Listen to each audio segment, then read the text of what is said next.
Hello, everyone. Good morning or good afternoon, depending on where you're joining us today.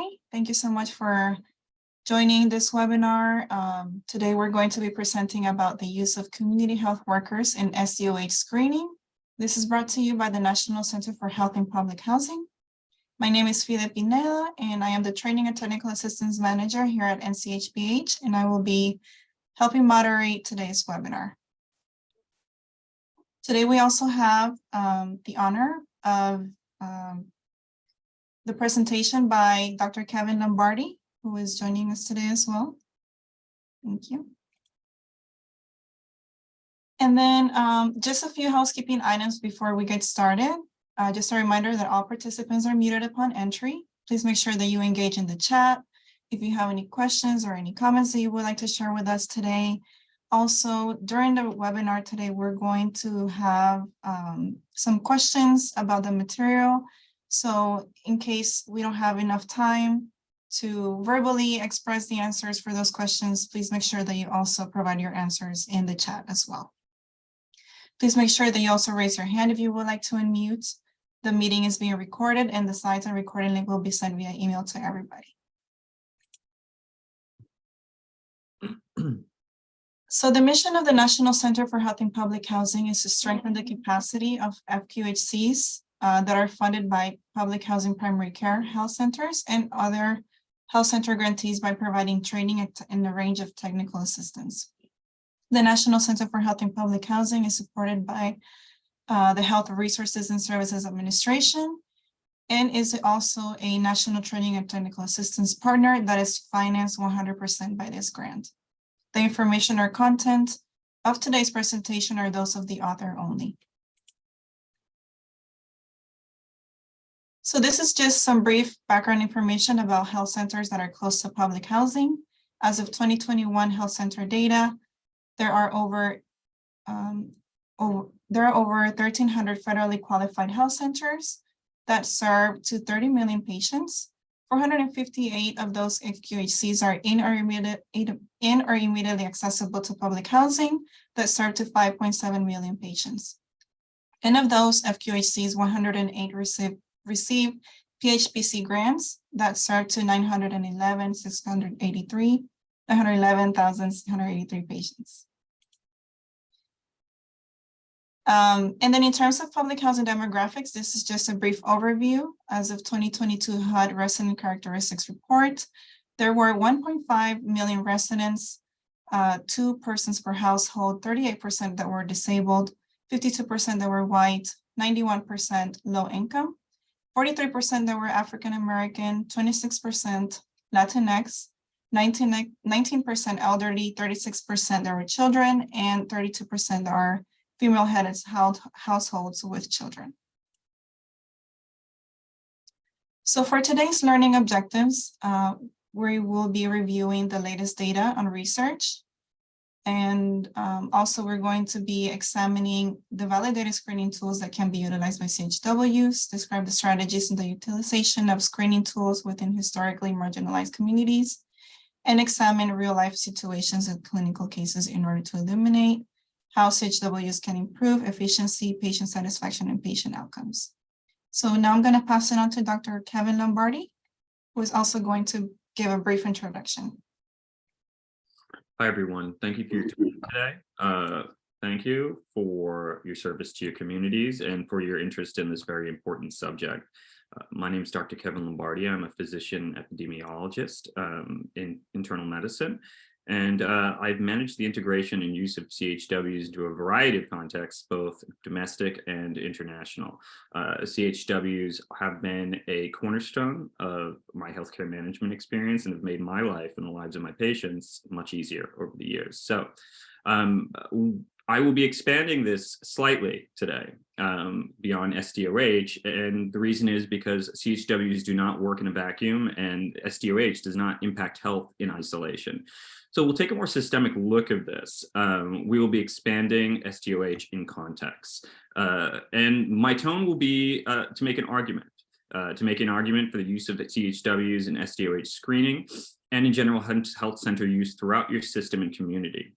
I'll be making the argument as if you're considering expanding the use of CHWs, and we'll be making a variety of arguments, both financial, social, and institutional, for the use of CHWs, with an understanding that for those of you who may be considering expanding their use or in using them, that funding is a challenge, and that understanding the context in which they work, like knowing how to measure and communicate that, is an integral part of funding CHWs within your health center.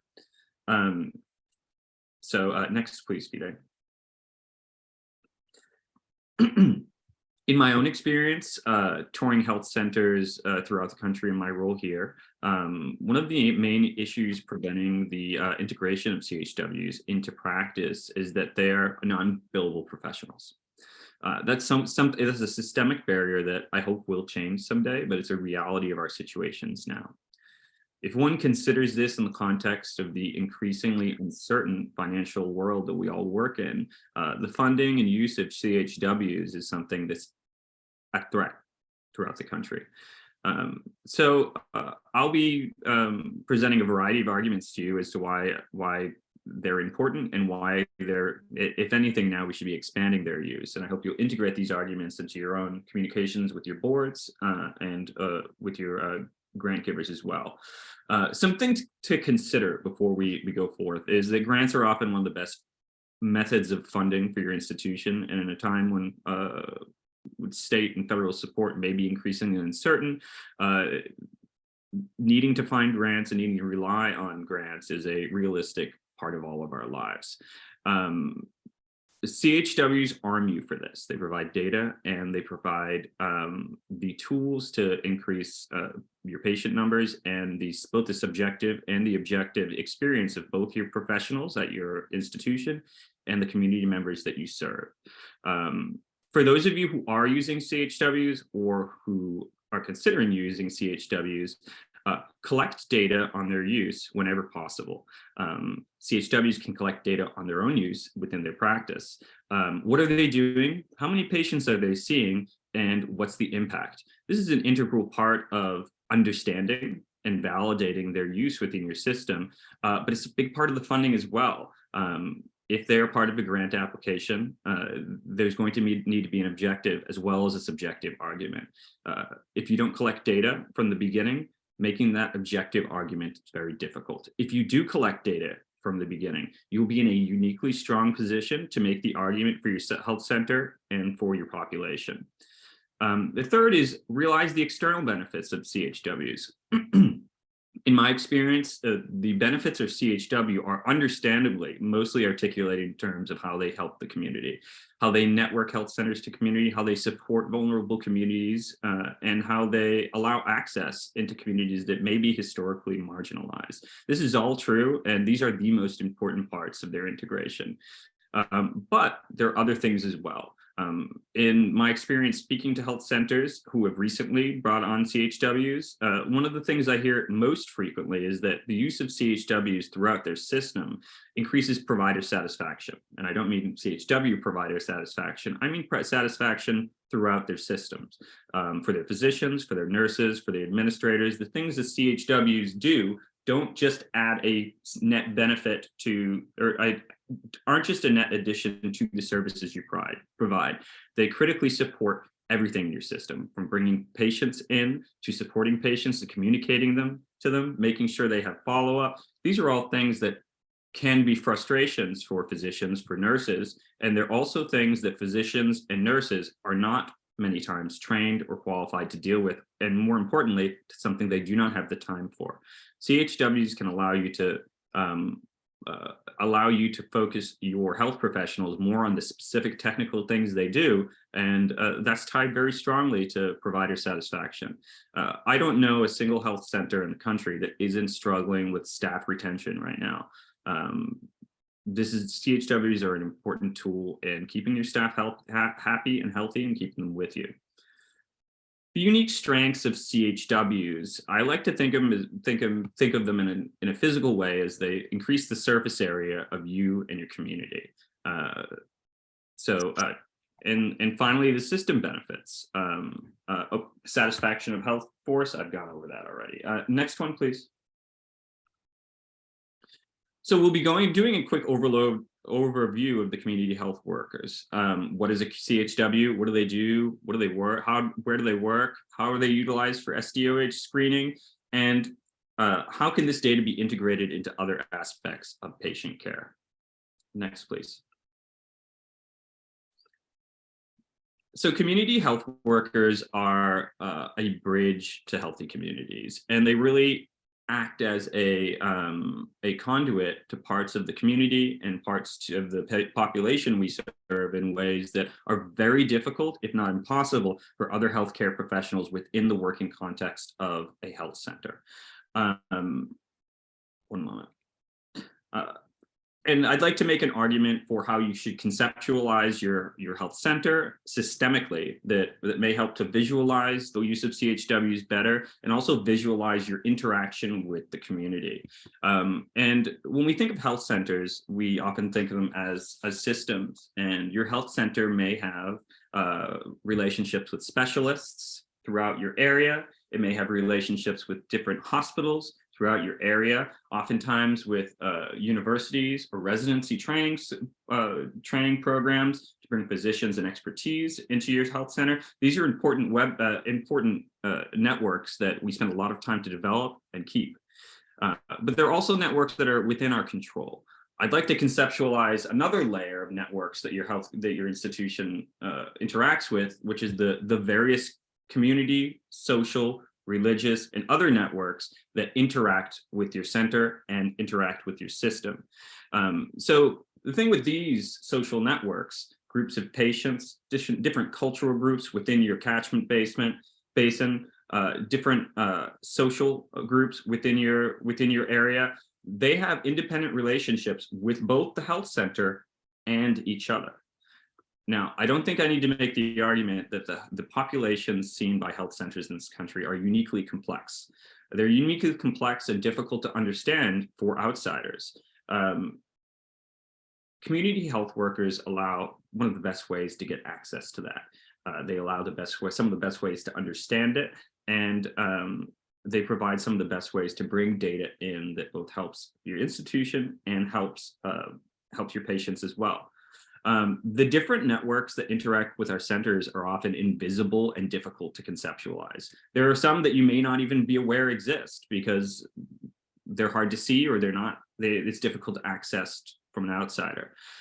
They're impossible to fully conceptualize unless you have a member of their community, and I'm conceptualizing a CHW as being a member of the community that's working within your institution as a CHW to allow this. The CHWs in this context are often described as like translators. I'd like to describe them more as trailblazers. They provide a path into areas that you may not have access to by navigating the unique cultural, social, religious, and other environments that surround you that you may or may not be aware of. In fact, my experience working with CHWs in communities that I thought I knew very well, I was surprised at how much I would learn as to what was going on in the community and how the community was organized that I had no idea was going on. And I'll give you an example of, say, a health center in a rural area. It has networks of specialists, hospitals, social services, connections to public housing institutions within their basin. These are complex and detailed relationships that take a lot of time for us to manage. The social and public housing community, local churches, and local networks are other networks that work within our area that often have unique relationships with the health center and with each other that are so complex that without having a local guide, it can be very difficult to conceptualize the health data. And I'd like to give the picture of a health center as a spoke of a wheel and the health center being middle.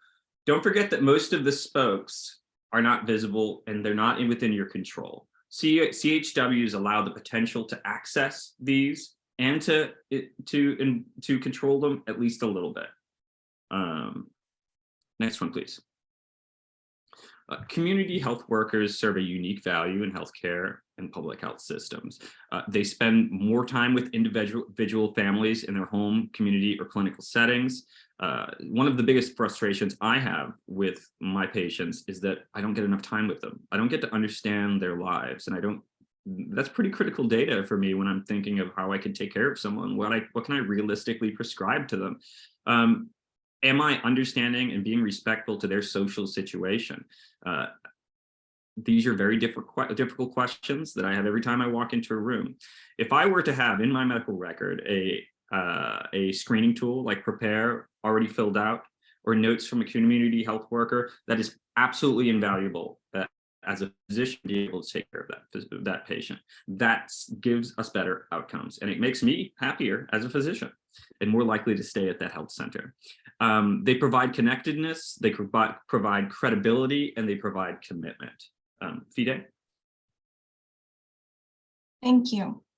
So for the question for this, the first question is, what are the advantages of utilizing CHWs in a community setting? And what are some advantages that CHWs typically have over other professionals in this context? So I'm sorry, go ahead, Fide. I was just going to say that we are going to allow 2 minutes for you to think about your responses, and then we're going to check back in 2 minutes, and that way you can share your responses verbally or through the chat if you're not able to do so verbally. If you can, use a notebook or a Word document to just write things out. There is a very well-validated response between understanding and retaining information and using our hands to engage with it. So if you could, please, I'd appreciate that. Thank you. And timer starts.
All right, so while we have a few more minutes, I'm going to read out loud some of the responses that we're receiving in the chat. So thank you so much, Suri Sadai and Melanie. So for the first response we have, they make the connection to the health center, the provider, and the patient clearer. This in turn can bring saliency to the patient as to the importance of their health. It lets the patients know there is FU and collaboration from the healthcare team. Thank you so much for that response. Follow-up. Thank you. FU meant follow-up. Thanks. So the next was, oh, you're muted, Kevin. If I could make a quick comment on that. In communities that I'm not from, which is most of the communities where I practice, communicating this stuff is incredibly difficult. And the community health workers have been invaluable in my experience in doing just that. So excellent, thank you. All right, so next we have Melanie says, one major advantage of utilizing CHWs in a community setting is their ability to fit and function within that community. They know the culture of the group for which work within, and they are trusted by those members. Yep, that is correct. And it communicates something very important. It communicates that your health center is hiring people from the community. And what better to show that you're part of the community than people in the community working there? Absolutely. Mhm. All right, so do we have any verbal responses so far? Anybody who would like to participate verbally? You can also raise your hand and I will unmute your line. I'm also seeing they're super important for cultural sensitivity. Absolutely. And they don't have the medical often have 100%. Those blinders can be close to impossible to pull off when you're in the exam room, and they provide a perspective that people like me don't have when they're focusing on staying compliant with protocols and so forth. Okay, well, thank you everybody for your responses. Now we can move on to the next slide. Now, we all know what CHWs are, but I wanted to take some time to really parse this definition. And this is the official definition of what a CHW is. And so we have here, and then I have the important things bolded in the next screen. Next. So these are a lot of the things that came up in your response. They are front health health workers. In many ways, the community health worker is the limiting factor in your surface area with your community. They're the ones that have the most time with the patients, and the folks that have the most time are the ones that are the most important in giving an impression of who you are and what you all do. They're trusted members. If anyone has the experience of working in a community they're not a member of, getting trust is a very important thing that takes a lot of time. And when I've worked in community health centers, I've always been from out of the community. My health center colleagues help communicate to my patients that my patients can trust me because of my relationship with them and because we work together. The close understanding of the community served, they have access to information that outsiders will just never have, and never have information-wise, but also their emotional connection to the patients and the community is deeper than we can form. And that liaison intermediary link is incredibly important. So if we could go to the next slide, please, Peter. Here are some slides that you all can kind of take your time to look at. But what are the community health workers? They're peer leaders, they're outreach educators, community health advisors, home visitors. Community health workers are just fabulous for home visits. Bringing an outsider into a home is sometimes difficult and sometimes presents its own unique barriers and can be uncomfortable for both the provider and the patient. Now, I'm not saying you shouldn't do it. Bringing someone into a patient's home is always a benefit to the community. But if you have access to people who are from the community, you will notice a change in how easy those appointments are and the quality of the experience that the patient has. Sometimes patients get excited by this. It's a good thing, and it's a great opportunity for you to think of it as a PR advancement. It's a great opportunity for you to communicate what your health center is and why they care.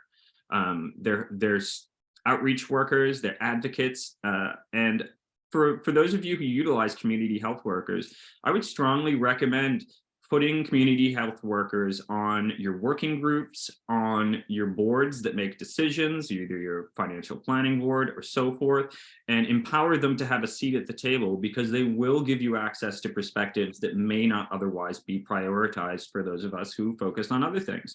When I'm sitting on boards, the most things I'm usually thinking about diabetes management or lowering hypertension rates. When my health center colleagues are sitting next to me, they're worried about the structural issues that are impacting their communities, how race and gender are impacting their communities, things that because of my job that I'm limited from seeing, and because of my training and where I've lived and the privileges that I've experienced, I don't have as much insight into. So just as I provide them insight to medical things that they might not have information about, they provide me as much insight about the community, their emotional connection to it and so forth, that I might not have. Next slide. They are ambassadors. They're ambassadors. That's a good word for it. And I want to talk a little bit about the white coat barrier. I have functioned as a physician in both my community with people who are from the same class, race, gender, and so forth that I have and I come from, and those who are very different and come from very different examples of all of those things. What I will say that is, and this is a bit controversial, but it's something that I've noticed consistently enough to feel confident enough to say it. For those of you who are healthcare workers that have required a large number of years of post-secondary education, that education is like learning a language. That education is like going to a different culture. That education puts you into a different cultural context for years. And what I noticed after medical school, when I went back to practice where I came from, is that my education and experiences, despite the fact that I was from that community, were still a barrier. I hadn't been there for the things that have changed. And the way that I spoke and understood things was now different from when I lived there. My community health worker colleagues gave me the insight into things that I no longer had, or I no longer was able to do. That white coat barrier isn't just for physicians either. It's for nurses, it's for nursing assistants, it's for the person at the front desk. When you are associated with an institution that has significant power over the daily lives of people, that power will always be in some ways a barrier. Community health workers limit that really as much as you can. Next one, please. This is information we've gone over. We can go to the next one.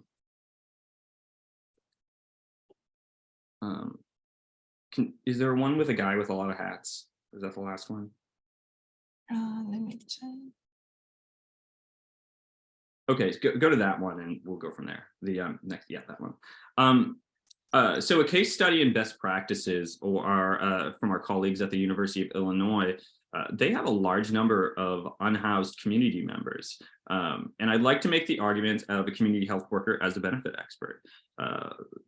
Bringing people the great thing about working at a community health center is bringing more people into your system that are and signing them up for Medicaid and to make their visits reimbursable. That's great for the community. That's great for the patient, but it's also good for the health center because it allows you to bill for more. It allows you to show that you have more people in your health center, and it has invaluable benefits for you as well. It's hitting three birds in one stone in many ways. Our colleagues at the University of Illinois have used their community health workers to go to where unhoused community members typically are and to speak with them. And these are folks that are very often struggling with substance abuse and psychiatric conditions that are either undiagnosed, untreated, or more than likely both. The barrier to finding these folks where they are and treating them is pretty significant. So community health workers gave them an opportunity, a window to this subsection of the community to draw them in, to go out, to sign them up for health insurance, and to, if necessary, bring telemedicine equipment out to see them, but to encourage them to bring in. And for people who are unhoused, integration into an institution, integration into a health center can be a very important part of not just their treatment, of not just diagnosing their undiagnosed conditions, but in better integration into their community. And that has an invaluable mental health benefit for this population who has unique needs. Next one, please. So what are the advantages of CHWs in the following? Sorry, Fide, I think we have enough time to do this if we do it like the chat way you did. Yeah, we have time. So what are some of the advantages of CHWs in the following environments? So for number one, environments with significant cultural or linguistic diversity, and two, those with historically marginalized or excluded communities. Then again, we're going to allow 2 minutes for you to provide your answers, and we're going to check back in.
I have 2 minutes here, Vita. Yep, same here. All right, so do we have any responses? Anybody who would like to get unmuted?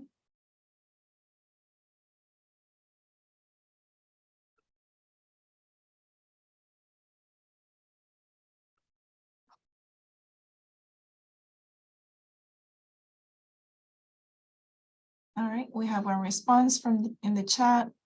This is from Melanie. Thank you so much. One major advantage is that they usually know how to best provide assistance to those cultures where those individuals will be accepting of the assistance that the CHW could provide.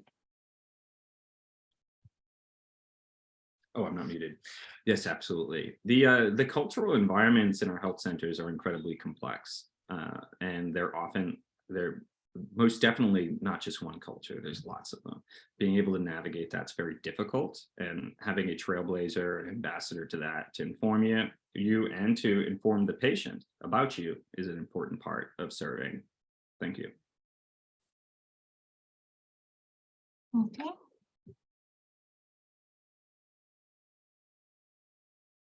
All right, so if we don't have any other responses, we can continue.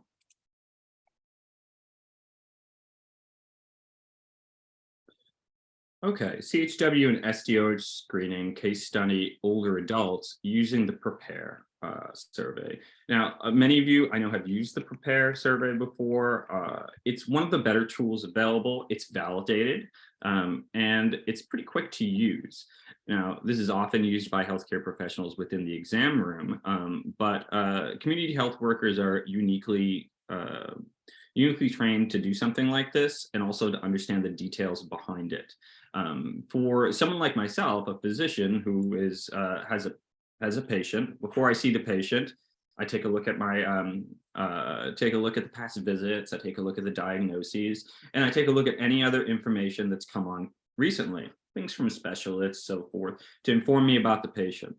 Now, when I've never seen a patient before and I don't know them, that's a difficult time because I want to understand the patient before I come in, knowing that I only have 15 minutes with them. Having access to this is very important for me and is important for my serving of the patient. And it's also important for other people within the system as well, although I can't speak personally to their experiences. I'd like to make an argument for those of you who use the Prepare survey is that one, this is very important data for you and for your health center. It describes your population in ways that you might not have them described already. And that's important not just for understanding your population, it's important for program development, and it is important for your grants as well.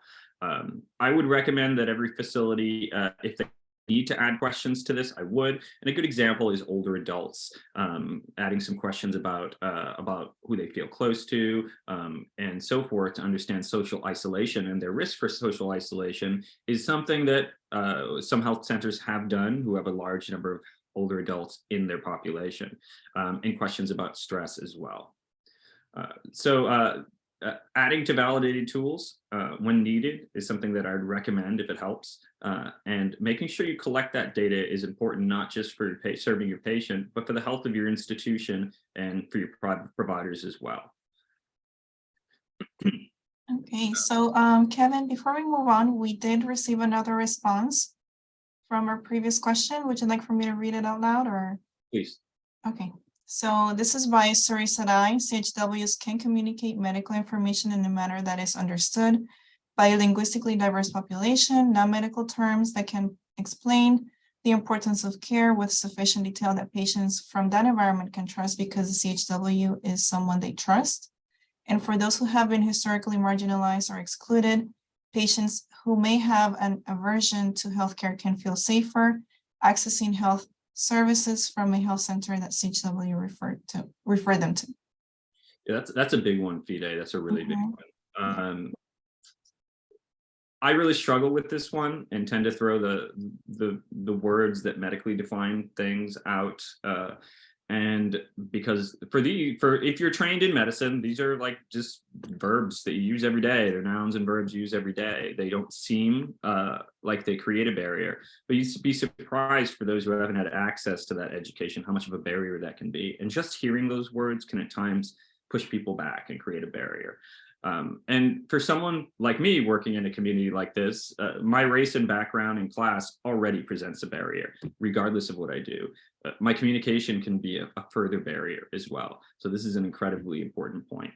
Just knowing how the community understands things and how they describe it is an important way of not just diagnosing appropriately, but in communicating things appropriately as well. If you tell someone they have a condition in a way they understand, they're not going to be able to integrate the advice you're giving them. That's a very important point. Thank you. Thank you.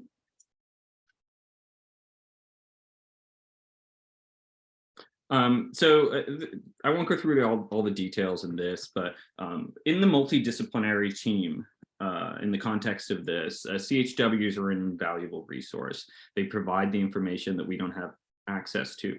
For me, as a physician, and for my colleagues who work in that field as well, CHWs provide a social and emotional context that I don't have access to, and to be frank, I can't understand, just because of my background and who I am.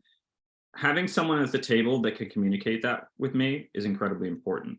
And I'll mention again, having a community health worker leader integrated into the leadership within your institution is incredibly important for giving that voice and empowering that voice, especially if they're a member of the community. So for those of you who haven't done so, or maybe considering that, I'd encourage you to consider doing that.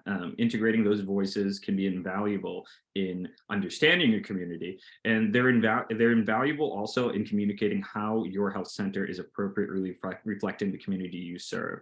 I know if I was looking at your grants and the community health worker was on your executive board or a member of one of your other boards, that would certainly communicate to me that that's important to that health center. Next, please. I'm going to give an example of a community health program that I integrated.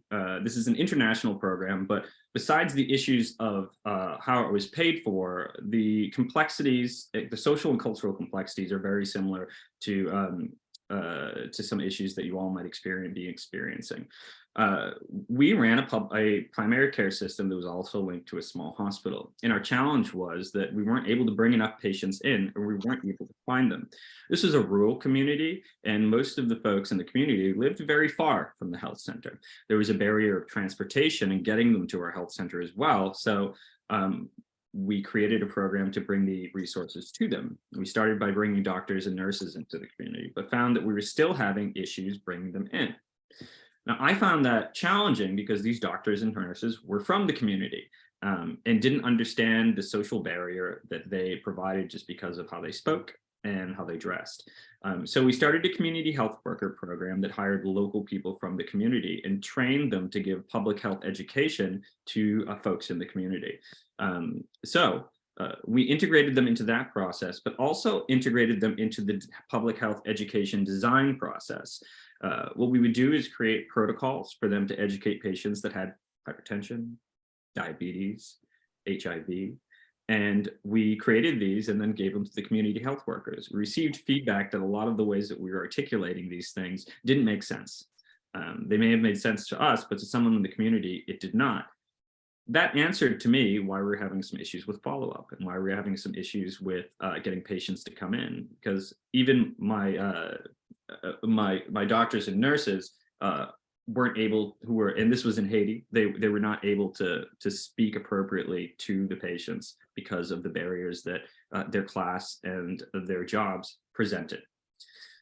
So that's why we did it. So next screen, please. And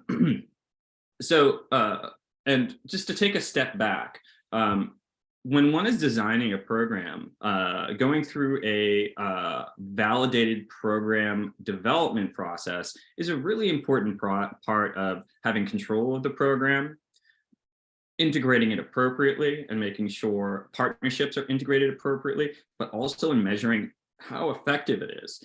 It's really difficult to have a program and validate its use if you're not collecting data on how effective it is. So in our program design, community health workers were used to get the data that showed how we were doing through their collection of social data during and before clinic health appointments. When a patient came to the health center, they would first see a community health worker and then see a doctor or nurse. And then, if needed, go back to a community health center with a list of their diagnoses, and the community health worker would sit with them, answer their questions, and go through how to take each and every one of their medicines. What we found is that patients showed up for their follow-ups when they weren't showing up before. Often the same patient who was not showing up for his follow-up a year ago, after seeing a community health worker, he would come. And I would often see the community health workers joking and having cordial discussions with the community members that I know I certainly couldn't have, despite the fact that I spoke the language. They provided trust, and that trust was an important part of bringing them up. They provided important clues in navigating difficult conditions. For our patients with HIV, they were in very difficult context to have that disease. And our health center was able to help them navigate their environment because they understood their environment. And integrating them into our feedback process allowed us to integrate that into our medical protocols. Community health workers are data not just for your programs, but they're data for you understanding your population better. After seeing this, I started to conceptualize the use of CHWs differently and really saw them as, in a way, like a chemical reaction. The CHWs were the limiting factor in each program we had for how effective the program was. More so than the number of physicians, more so than the number of nurses, the CHWs were the limiting factor. And that's an experience I've also had in utilizing CHWs in the United States, both in New England, Mississippi, and here in the DC area, is that CHWs in some programs can really be the limiting factor. And that's an important thing to articulate, not just when trying to validate their use financially within your institution, but when trying to validate their use to those who are funding you, either your board of directors, local partnerships, or those who are providing grants or renewing grants for you. Next one, please. Here's an example that you all can look at on your own time if you'd like to. The slides are emailed out, Fide? Yeah, they will be. Do I do that or do you do that? I would do that. Yeah, I can send them. I will send them to everybody after the presentation. So they'll definitely be sent out. It's only about a 50% chance if I do it. Next one, please. And recommended strategies. These are all things that we've spoken about already. Next, please. So in a meta-analysis of outcomes using CHWs, and there's a lot of good data on the use of CHWs. For those of you who are in the program design process, or may soon be in the program design process, most validated program design processes recommend doing a literature review beforehand. And if you were, say, looking to integrate CHWs into breast cancer screening, or if you're looking to integrate them into hypertension screening, there were a lot of scientific studies on pretty much everything you can think of on the use of CHWs. Now, those scientific studies aren't just good ways to get more information about the topic, but they're invaluable in citing those when creating a grant proposal or when communicating things to your board. They show that you're working with something that's validated and understood, and that you're taking the field forward in the way that you're doing it. The unique ways that health centers use community health workers are really unique to their context, of course, because you all serve populations that are so different. It's important to have that scientific foundation, but also to articulate why your situation is different. For those who may be publishing best practices or so forth, publishing a best practice is a good way to get your health center information out there, and for peers and folks who read it to see your health center and being at the forefront of these issues, both in practice and in articulating how they're used. Next one. And I guess we can do this in the chat, please. Yep. All right, so we have these following questions. What are some arguments for the use of CHWs that would impact a grant application positively? And how could this be described in terms of patient experience? How could this also be described in terms of your health center's financial health? And that's the benefit of CHWs. Yep. 2 minutes. Thank you.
Okay.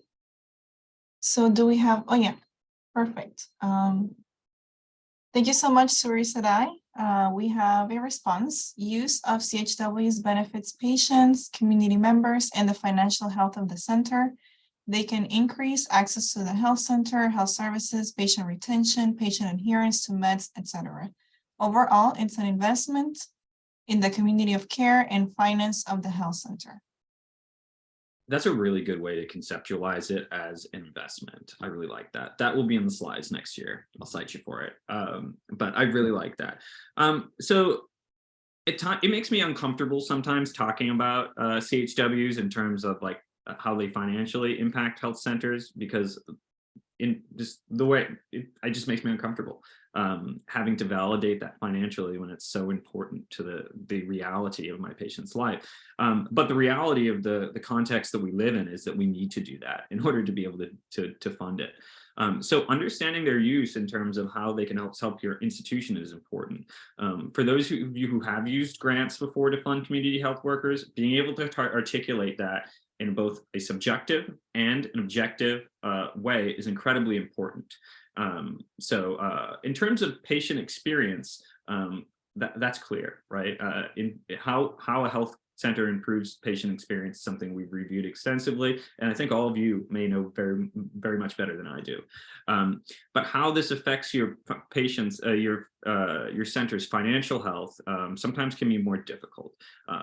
Community health workers bring patients into your system, they bring billable patients in, and the financial impacts to your health center are very real. Also, employee retention and employee satisfaction aren't quite financial issues, but they're institutional issues that can also be articulated in a grant proposal, or should be articulated to boards of directors and so forth, or other stakeholders, is that community health workers, involving them in your practice and throughout your health system has a validated impact on both retention of non-community health worker employees and in their satisfaction with their work. So that's an incredibly important part that, if you're going to make an argument, may be very valuable to integrate. So I'd like for all of you to, if you're going to consider that. All right, so we have another response by Melanie. One thing that quickly comes to mind is the feeling that their voices are being heard and that they are receiving personalized attention instead of feeling as though they are merely a patient number who is just simply getting served. A CHW allows for more time to be invested, and that investment shows in patient retention as well as patient compliance, if that makes sense. Yes, definitely. And the impact on the financial health could be tremendous depending on the CHW's effectiveness. Yes, absolutely. That's also in some ways a challenging way because subjectively, I don't think you could describe it better. But objectively, for those of you who are using community health workers and would like to be able to validate that for whatever context you need to, patient surveys are a great way to do that. And patient surveys about community health workers should be considered because that's a very real impact that's sometimes difficult to describe numerically. And sometimes numerical descriptions are prioritized over non-numerical descriptions in certain institutions and organizations. So I appreciate that. Thank you. Okay, we don't have any more responses, so we can keep going. Thank you so much, Melanie and Suri Sadai, for your responses.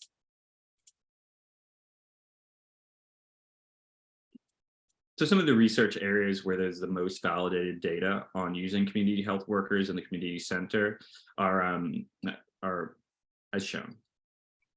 So for those of you who were to consider them for these areas, creating a solid literature review or informational foundation to validate their use and for use in your program design process, you have a lot to look at. And you have a lot to integrate. Not particularly important. These are things we've discussed. If you could go to the next one, please. Okay, so we're going to go over a quick case study and some quick questions as well. You have a better voice than me, Vita. Do you want to do it? Sure. Do you want me to read the whole case study? Please. Okay. So AB is a retired 69-year-old man with a 5-year history of type 2 diabetes. Although he was diagnosed in 2013, he had symptoms indicating hyperglycemia for 2 years before diagnosis. He had fasting blood glucose records indicating values of 118 to 127 micrograms per DL, which were described to him as indicative of borderline diabetes. He also remembered past episodes of nocturia associated with large pasta meals and Italian pastries. At the time of initial diagnosis, he was advised to lose weight, at least 10 pounds, but no further action was taken. He was referred by a nurse to the health center with recent weight gain, suboptimal diabetes control, and foot pain. He has been trying to lose weight and increase his exercise for the past 6 months without success. So right now we're getting close to the end of the webinar, but I just wanted to keep in mind that we can keep going. But if you have to step away, that is okay. We do have some questions after this case study also, and you're more than welcome to provide your responses in the chat as well. So this is a patient that is struggling with diabetes control, and the foot pain is not a good sign. That's a patient with substantial microvascular damage, and this is someone who may be at risk of amputation or other severe health outcomes. This is a patient who needs a lot of attention and a lot of time. And next, I'll read the stuff. This is a numerical way of basically saying what I just said. This is a patient that has not been able to integrate the self-care and management lifestyle decisions that are necessary to control his condition, and who is objectively having a difficult time controlling his diabetes. So there's a subjective and an objective issue here that needs to be solved. Next. So the case study discussion, and I see we don't have much time to go over this, but I do want to make an argument for community health workers are helpful for any patient, but these are one of those situations where it's life-saving. In my residency program, I worked in a community that had some of the highest rates of type 2 diabetes in the country, and I did far too many below the knee and above the knee amputations. That I know if I had more time with this patient, I may have been able to integrate either information or changes in their life that may have prevented that. Unfortunately, the time that I was given to see them just wasn't enough, and I was intrinsically limited in how I could understand and articulate their social situation and how I could intervene or suggest interventions.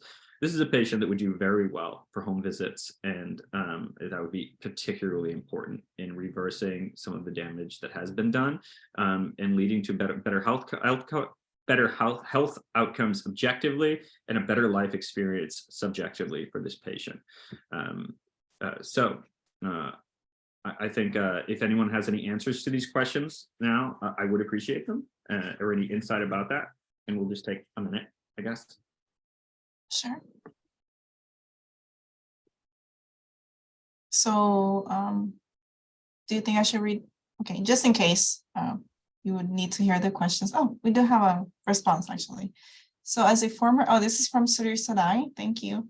And as a former patient navigator who worked with a clinical pharmacist and patients who had type 2 diabetes, while providing patient navigation services and offering community resources, I would focus on finding educational material and ensuring it was a reading level that they could understand that related to DM care. 100%. What I found is at the last hospital where I worked, they had different reading levels that you could pick and give diabetes information to our patients. And what I found is they really didn't reflect what the actual knowledge of folks at those reading levels would be. They may have been what people thought was articulated in an accessible way, but it wasn't. So being able to find things that actually do meet the patient's informational needs and having folks on hand that can describe parts that aren't is very important in getting that information across to people. Mm-hmm. And then we have another response by Melanie. In regarding to addressing obesity, I would suggest that patient keep a food log, as some don't realize what they are actually eating throughout the day, and a log would show them. Mm-hmm. And an important thing about this is sometimes the suggestions that we have for collecting that information are bad. I know I've certainly given folks bad suggestions on how to bring data back to me.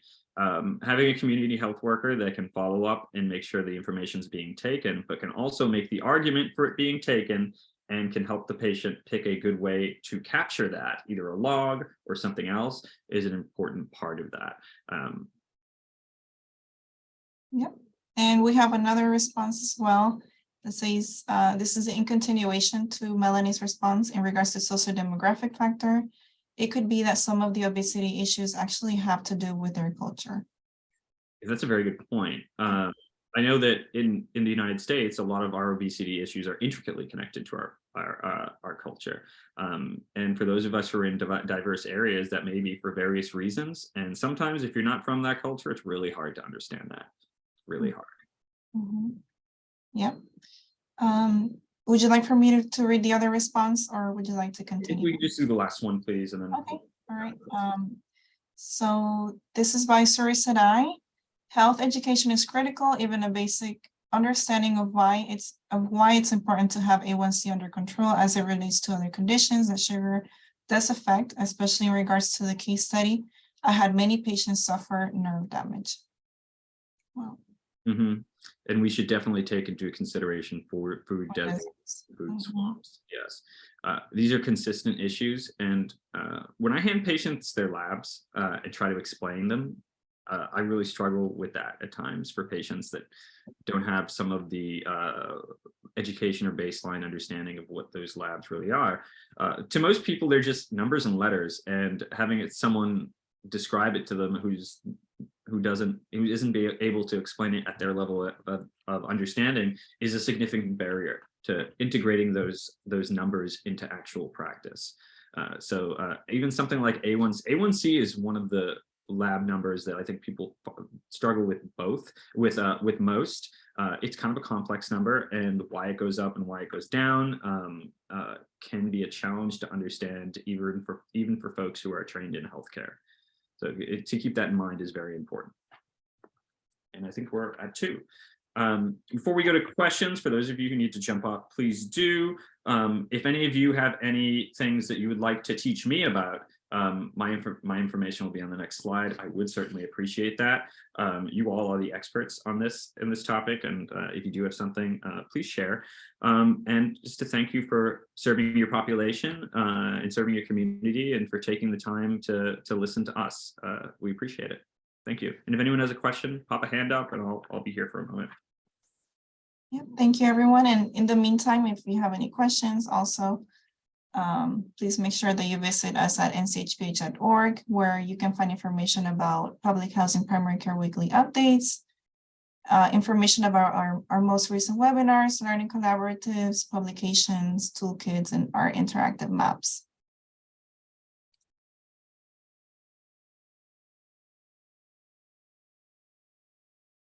Oh, you're very welcome, Sarisa. I'm glad I was able to not butcher it. You're welcome, everyone. And please make sure that you also complete our post-evaluation survey at the end of the webinar. And this is our contact information. And I see that we don't have any questions, so I guess this is all for today. Please don't be shy. I love hearing from you guys. It's one of my primary ways of getting updates as to how different parts of the country are doing this stuff. And the information I get is always insightful. So if you do have something you'd like to share, it will get out. Thank you. And I may add, if anyone has any best practices that they have been using at their health center and they would like to either promote or popularize both their health center and the practice, please contact me. I'd love to coordinate something with you so we can get that information out there and promote your health center and the innovations that it's integrating. So please don't be shy, and thank you. Thank you all. Happy holidays.